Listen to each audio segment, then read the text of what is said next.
हमारी application supreme court में जमा हो चुकी है। सारे 186 मेंबरान हमारे एमपीए वहाँ पर लाहौर में सुप्रीम कोर्ट रजिस्ट्री में खड़े हुए हैं चौधरी परवेज़ इलाही की क़यादत में।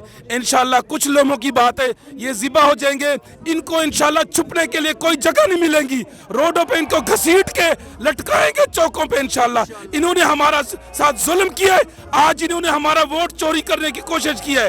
आप ये देखें, ये खान की है, ये सारे वेल एजुकेटेड हैं, ये खान के लिए सारे निकल के आए हुए। अभी खान ने हाथ हौला रखा हुआ राना सनाउल्लाह, खान की एक आवाज अगर अभी उसने कह दिया ना कि इस तरह मुंह करे तो कौम सारी इस तरफ आ जाएगी, एक एक ईंट कौमी असम्बली की उतार के आ जाएगी, खुला मैदान नजर आ जाएगा। हमने अभी प्यार से तुम्हें कह रहे हैं, आई समझना, आम इलेक्शन का ऐलान कर दो जल्दी से, जल्द अज जल्द आम इलेक्शन का ऐलान कर दो। कौम को इंशाल्लाह उनको अपना हक है, को खुद इरादत, उनको वो वोट का हक दे दो। कौम जो फैसला करेगी, अगर कौम इमरान खान को वोट देगी तो कौम इंशाल्लाह उनको उसको वोट नहीं देती तो हम नहीं आएंगे, अगर कौम इमरान खान को वोट देती है तो इंशाल्लाह इमरान खान आएगा। ये क्या बदमाशी है तुम्हारी? 10 वोट भी इसके नून लीग के नहीं, ये काफ लीग के नहीं पड़ेंगे।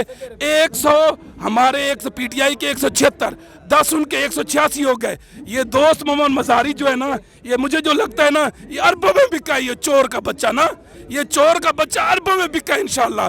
और मुझे लग रहा है ये आज रात निकल जाएगा। ये मैं कौम को कहता हूँ, इसके सारे पाकिस्तान के एयरपोर्टों पे पहरा दो, ये दोस्त मोहम्मद मज़ारी को नहीं निकलने देना इंशाल्लाह।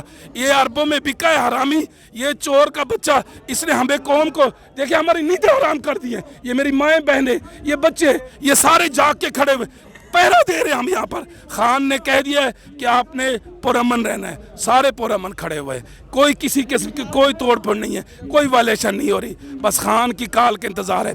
अभी मैं कहता हूँ ये चीफ जस्टिस साहब को, आपके पास एप्लीकेशन आ गई है, आपने एप्लीकेशन ले ली है, तो बराए मेहरबानी हमारी दरख्वास्त है, जैसे 9 अप्रैल की रात को तुमने अदालतें खोली थी ना, आज भी तुम्हारे पास चांस है अपनी इज्जत बचाने का। आप अपनी इज्जत के ऊपर लगा हुआ काला धब्बा आज उतार दो। तुम आज इंशाल्लाह कौम के लिए हक में फैसला, उस रात तुमने चोरों के लिए खोली थी ना, चोर आए थे, आज कौम के लिए खोल दो।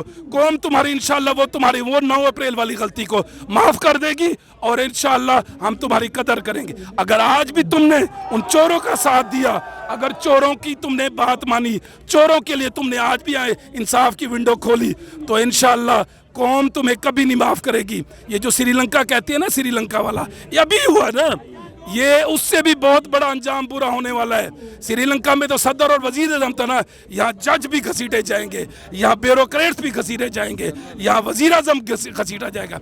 मैं आपको सुबह भी दोपहर को मैंने आपको बताया था ना कि यहाँ पर अशरफ गनी के लिए पाकिस्तान का अशरफ गनी एक तैयार हो चुका है, उसने बैग अपने बना लिए, ये सिर्फ पाँव में पड़ा हुआ है कि मुझे किसी तरह से ग्रीन सिग्नल दे दें, मैं चकलाला एयरबेस से, मुझे जहाज़ खड़ा हुआ है, इसने प्राइवेट जहाज़ किराए पे बाहर से दुबई से मंगवा लिया है। ये कहते हैं कि मुझे सिर्फ ग्रीन सिग्नल दे, मैं पाकिस्तान को छोड़ के जाने वाला हूँ। तो पाकिस्तान के इदारे, मैं जनरल बाजवा साहब को कहता हूँ कि आपने ये कौम जो आपके ऊपर उंगलियाँ उठा रही है, आपने इस आज पाकिस्तान के अशरफ गनी को यहाँ से नहीं निकलने देना। कौम का मुजरिम है, कौम इंशाल्लाह इमरान खान की हुकूमत आएगी। अदालतें खड़ी हुई हैं, वो अदालतें इन चोरों को, डाकुओं को, करप्ट लोगों को, इस जरदारी को, और ये शुजात तू तेरी कब्र टांगे में हरामी, तूने आज क्या कर दिया है? तू मरने वाला है, आखिरी सांसों पे तू बैठा हुआ है, तूने कौम का, तूने इतना, तुम्हारी हम इज्जत करते, मैं खुद चौधरी शुजात की इज्जत करता था, मगर आज तुम्हारे एक अमल ने तुम्हारी आखिरी सांसें चल रही हैं। 3 दफा तो तू पहले मर चुका था, तुम्हारी न्यूज आ जाती थी, तुम अभी आज तुमने इंशाल्लाह कौम तुम्हारे एक जूता मारेगी ना शुजात को, उसके घर के बाहर कारकुन खड़े हुए हैं, इंशाल्लाह अभी बाहर नहीं निकल रहा है, तू बाहर निकल, कौम का एक जूता तुम्हें मारेंगे और इंशाल्लाह कल चौधरी शुजात का जनाजा होगा। इमरान खान जिंदाबाद, पाकिस्तान जिंदाबाद।